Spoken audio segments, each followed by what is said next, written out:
In a large villa in Cocody, Vivian, a proud, haughty woman obsessed with social status, lived. Married for 5 years to Mr. Aimez, a wealthy businessman, she led a life of luxury. But what no one knew was that Cam had had a daughter long before he met Vivian with a poor woman he had lost touch with. One day, Cam learned that this girl named Nadia had been found after years of searching.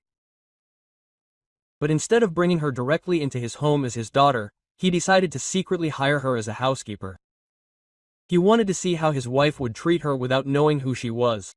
Nadia, a 22-year-old girl, arrived one morning at the sumptuous villa in Cocody. Her simple clothes contrasted with the luxury of the place, but her face radiated natural beauty. Her gentle eyes and discreet smile hid a heavy history. An orphan at sea, she had never known her father, Mr. Aimez.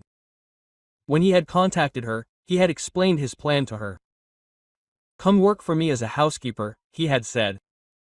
"I want to get to know you, but without revealing who you are right away." Nadia, who was excited at the idea of finally meeting her father, accepted without hesitation.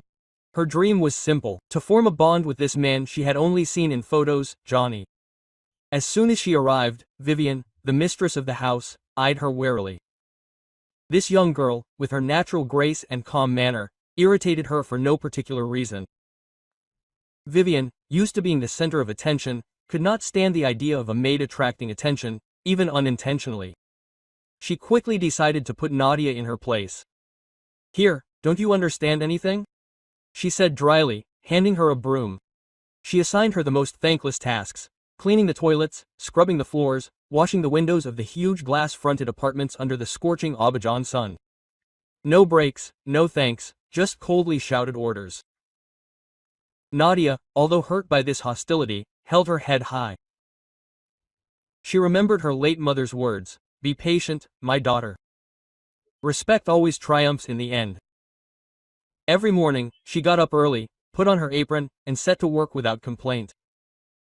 She watched her father from afar when he returned from his business trips. Aimez, discreet, sometimes gave her a warm look, but he stuck to his own plan. He wanted to see how far Vivian's cruelty would go. Nadia, for her part, said nothing about her bond with him. She wanted to earn her father's love through her patience and dignity. She saw Vivian as nothing more than an idle threat. "Why is this girl so quiet? She's hiding something," she thought. Her jealousy grew as she noticed Nadia's gentleness, her quiet efficiency, and even the compliments the other servants gave her. One day, she deliberately spilled a dirty sawdust on the floor that Nadia had just cleaned. "Do it all again. Do you think I'm paying for shoddy work?" she shouted. Nadia, her lips trembling, she complied without a word. She picked up the ossel, tears in her eyes, but her heart remained strong. She clung to the hope that one day the truth would come out. Weeks passed and Vivian's attitude did not change. Every look, every word was a new opportunity to put Nadia down. Yet the young girl continued to work hard, hoping that her father would soon officially recognize her. She tucked her emotions away in a corner of her heart, telling herself that it was all part of a greater plan. Aimez watched him silently, his heart torn by his daughter's patience and his wife's wickedness. Every morning, Nadia woke up with a mixture of hope and pain. Working in her father's villa should have been a joy, but Vivian turned each day into an ordeal. The mistress of the house seemed to take cruel pleasure in belittling the young girl. As soon as Nadia finished a task, Vivian found a new criticism. "This floor isn't clean enough," she would say, even when everything was shining. She would accuse Nadia of laziness, clumsiness, and sometimes even of stealing small objects from the house without any proof. "A girl like you, who came from who knows where, can't be honest," she would say, scolding the other servants. Nadia bore it all in silence. She had learned in her difficult childhood that responding to provocations only made things worse. But Vivian's words were like blows. One day, while Nadia was serving water to the guests, Vivian humiliated her in front of everyone. "Look at that clumsy girl. She doesn't even know how to hold a tray properly." The laughter of the guests echoed in the living room and Nadia looked down, holding back tears. She wanted to shout that she was Aimez's daughter, but she remembered her promise: to keep it a secret until her father decided when to do it. The humiliations didn't stop there. Vivian forbade Nadia from eating with the other servants at the table. "Girls like you eat in the kitchen on the floor," she ordered. One evening, she went even further. During a dinner party, she threw a plate of rice on the floor, claiming that Nadia had served it badly. "Pick it up with your hands, quickly," she shouted. Nadia knelt down, her heart heavy, and cleaned the floor as the other servants looked on in embarrassment. Kwame, who was there that night, clenched his fists under the table. He longed to intervene, but his plan was clear. He wanted Vivian to reveal her true nature. Every night, alone in her small maid's room, Nadia cried silently. She took out an old photo of her mother, a smiling but very tired woman. "Mom, you told me to forgive, but it's so hard," she whispered. That photo was her only comfort. She remembered her mother's lessons. Patience is a strength, not a weakness. Those words kept her going, even when everything seemed unbearable. She dreamed of the day her father would take her in his arms and tell her, "You are my daughter." Despite everything, Nadia did not let hatred invade her heart. She carried out each task with care, hoping to prove her worth. The other servants, touched by her kindness, tried to help her secretly, but he feared Vivian. The latter, blinded by her pride, did not see Nadia's inner strength. She continued to treat her like a nobody, thinking that her status as a wealthy woman gave her all the rights. But Nadia knew that the truth would eventually come out. She clung to this hope, even in the darkest moments. One evening, Vivian organized a grand dinner at the villa to impress her wealthy friends and their influential husbands. The table was meticulously decorated, the dishes prepared by an expensive chef, and the house was sparkling clean thanks to the hard work of Nadia and the other servants. Vivian, dressed in an elegant dress, paraded among her guests, boasting about her luxurious lifestyle. She wanted everything to be perfect to reinforce her image as a powerful and irreproachable woman. But in her haste, she forgot an important document in her car, an invoice that she had to show to a friend for a real estate deal. All the servants were busy serving the guests, except Nadia, who was finishing cleaning the kitchen. Vivian, annoyed, snapped at her. "You, go get that document from my car, and quickly. And don't touch my leather seats with your dirty hands." Nadia nodded calmly, used to this kind of remark. She stepped outside into the still stifling heat of Abidjan, searching for the car in the crowded driveway. On the way, she heard a scream near the front door. An elderly man, Vivian's father, had collapsed, clutching his chest, his face contorted in pain. The guests around him panicked, not knowing what to do. Nadia ran to him without hesitation. At her old school, she had taken a first aid course, a training offered to disadvantaged students. She immediately recognized the signs of a heart attack. "Stay calm, I'll help you," she said softly to the old man. She checked his lungs, placed him in a resting position, and began talking to him to keep him conscious. She asked a servant to call an ambulance and stayed with the man, holding his hand and monitoring his condition. Her precise movements and calmness impressed everyone. The ambulance arrived quickly and the emergency services confirmed that Nadia's intervention had saved Vivian's father's life. The guests, overwhelmed, looked at Nadia with a mixture of admiration and surprise. "Who is this girl?" people whispered in the crowd.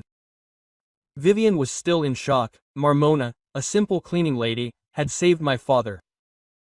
She was confused, torn between gratitude and embarrassment.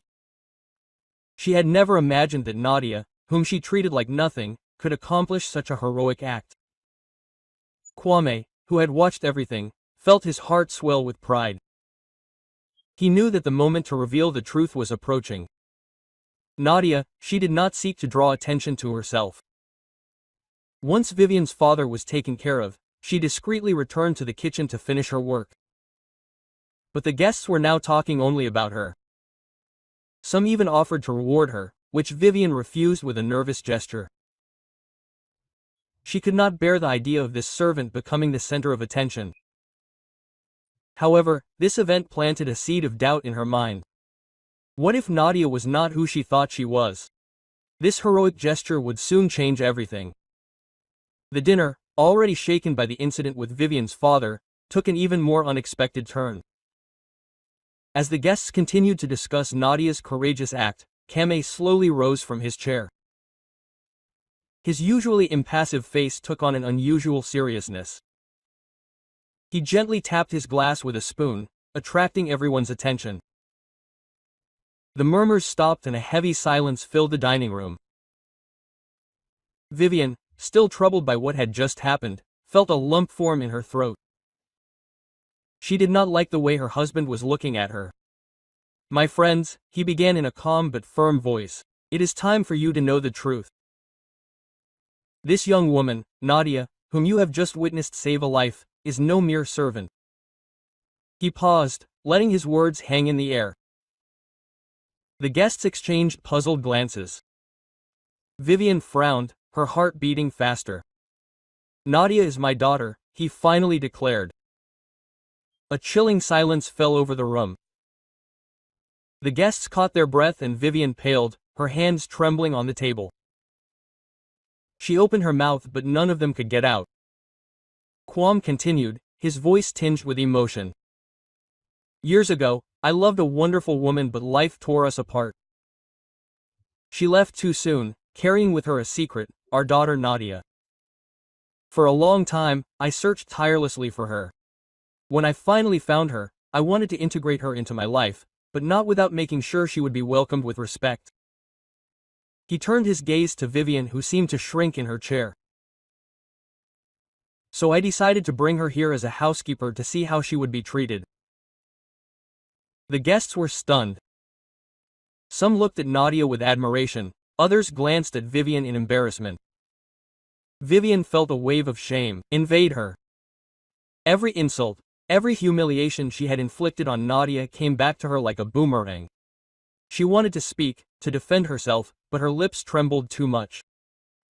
"I don't know how," she stammered, her voice breaking. But the words rang hollow, even to her own ears.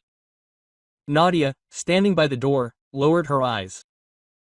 She felt neither anger nor triumph, only a deep sadness. She had hoped that Vivian, even without knowing who she was, would treat her with a modicum of respect. Aimez approached her and for the first time hugged her in front of everyone. "I am so proud of you, my daughter," he whispered. Nadia, moved, felt tears rolling down her cheeks. She had waited her whole life for this moment. The guests began to applaud softly, touched by this revelation. Some approached to congratulate Nadia while Vivian remained frozen, unable to react. The truth had just shattered her world of pride and superficiality. She now understood that she had not only mistreated her husband's daughter, but that she had also lost the trust of the man she loved. The evening ended in a heavy atmosphere, everyone weighing the scope of this revelation. After Kwame's revelation, Vivian felt the ground give way beneath her feet. The dining room, once her stage for dazzling her wealthy friends, had become a silent courtroom. The gazes of the guests, once admiring, were now full of judgment. She wanted to disappear but there was nowhere to run. Her hands were shaking and her face, usually her carefully made-up face, betrayed her panic. She tried to stand, but her legs seemed to refuse to cooperate. The truth about Nadia had hit her like a stab wound, and her husband's words still echoed in her head. "That's my daughter." Desperately, Vivian tried to justify herself. "I didn't know," she stammered. Her high-pitched voice broke the silence. "How could I have guessed? She should have said who she was." She looked for support in the eyes of the guests, but no one came to her rescue. Some lowered their heads in embarrassment, while others exchanged murmurs of approval. Kwame, standing next to Nadia, looked at her with sadness mixed with firmness. "Vivian," he said, "it's not up to Nadia to justify herself. You should have treated everyone in this house with respect, no matter who they are. A person's heart is not measured by their status." These words pierced Vivian. She thought back to all the times she had humiliated Nadia, when she had treated her like less than nothing. Every insult, every cruel order came back to her. She remembered the jump from the dirty room that had been knocked over on purpose, the plate that had been thrown to the floor, the bans on eating at the table. She had believed that her power as mistress of the house gave her the right to crush those she considered inferior. But now she saw the extent of her mistake. She had mistreated the daughter of the man she loved and, worse still, she had shown everyone her true colors. Vivian burst into tears, unable to contain her shame. She wanted to approach Kwame and take his hand, but he stepped back slightly, protecting Nadia. "You have chosen to judge by appearances, Vivian," he continued. "You have forgotten that wealth does not give you the right to humiliate." These words, spoken without anger but with deep disappointment, were more painful than a cry. Vivian understood that she had not only lost face in front of her guests, but also her husband's esteem. The guests, feeling uncomfortable, began to leave the villa one by one, murmuring apologies. Some cast a last sympathetic glance at Nadia, who remained silent, her heart heavy with dignity. Vivian, alone at the table, felt an immense emptiness invade her. She had everything, the money, the luxury, the status. But in an instant, she had just lost what really mattered, the respect of those she loved. She realized that her actions had created a gap that no apology could easily fill. That night, alone in her room, she cried not for her fate, but for the person she had become. She knew that the days ahead would be decisive for her future in this house. The next morning, a heavy silence hung over the Cocody villa. The servants went about their work, whispering, still reeling from the revelation of the previous evening. Vivian, her eyes reddened by a sleepless night, wandered around her room like a shadow. Kame's words still echoed in her mind. "The respect you deny others cannot coexist with the love I want for my daughter." Those words, spoken without anger but with heartbreaking firmness, had broken something inside her. She knew that her marriage, already weakened by her behavior, was on the brink. Kame was in his office preparing documents for his business, but his mind was elsewhere. He had always loved Vivian for her energy and ambition, but he could no longer ignore her cruelty. He had hoped that when he brought Nadia in as a housekeeper she would show some humanity, but what he had seen had deeply disappointed him. He made a difficult but necessary decision. He called Vivian in for a discussion in the living room. When she entered, Paul was nervous and she immediately understood that this would be a decisive moment. "Vivian," he said calmly, "I can't go on like this. You have humiliated my daughter day after day for no reason. You have judged without trying to understand. Quote, I don't want a home where love and respect do not reign." Vivian wanted to reply, but the words stuck in her throat. She murmured a low voice. "I'm sorry." Kame shook his head. "Apologies aren't enough. You've shown who you are, and I can't force Nadia to live in a place where she's not respected." Vivian understood that the decision had been made. Kame wasn't chasing her out in anger, but with deep sadness. He asked her to leave the house at least for a while so that he could rebuild a bond with his daughter without tension. Vivian, heartbroken, had no choice but to accept. She went up to her room, her legs heavy, and began packing her bags. Every expensive dress, every piece of jewelry she put away now seemed meaningless to her. What she had thought was her strength, her status, her wealth had turned against her. As she left the villa, Vivian took one last look at Nadia, who stood silently by the door. She wanted to talk to her, to ask her for forgiveness, but shame prevented her. She got into her car, tears streaming down her cheeks, and left, not knowing where to go. Behind her, she left a marriage in ruins, a tarnished reputation, and a lesson she would never forget. In the villa, Kame sat with Nadia for the first time as father and daughter. "You are home now," he told her. Nadia, naked, finally felt like she had found her place. A few months later, life in the Cocody villa had changed. Nadia, now recognized as Kwame's daughter, was thriving in a home filled with warmth and love. She spent her days getting to know her father, sharing memories, and building a relationship she had always dreamed of. The servants, freed from Vivian's tyranny, worked in a lighter atmosphere. Kwame, for his part, finally felt complete, happy to have his daughter by his side. Yet he sometimes thought about Vivian, wondering what had become of her after he left. One afternoon, while Nadia was gardening in the courtyard, the car stopped in front of the villa. To her surprise, Vivian got out. She was unrecognizable. Her clothes were simple, her makeup discreet, and her gaze held a newfound humility. She approached slowly, her hands clasped, visibly nervous. Nadia, surprised but calm, put down her watering can and looked at her without rancor. "Hello, Vivian," she said softly. Vivian lowered her eyes, searching for words. "Nadia, I came to talk to you. I owe you an apology." Quote. Vivian then recounted her journey since her departure. Alone, she had had to face the reality of her actions. She had lived with a friend, far from luxury, and had spent nights reflecting on her mistakes. "I was blinded by my pride," she admitted, her voice trembling. "I treated you like an enemy without even knowing you. I thought my wealth gave me the right to control everything, but I was wrong." She paused, tears in her eyes. "I ask you for forgiveness, Nadia, not to come back, but because I want to change." Nadia listened in silence, her heart torn between the pain of memories and the sincerity she perceived in Vivian's words. She remembered her mother's teachings on forgiveness. "Vivian," she said finally, "what you did to me hurt me, but I don't want to hold on to hatred. I always wanted a family, not a war." Quote. She held out her hand, a simple but powerful gesture. Vivian squeezed it gently and the two women, without their robes, let their tears flow. Kwame, alerted by a servant, observed the scene from a distance. He did not approach, but a slight smile appeared on his face.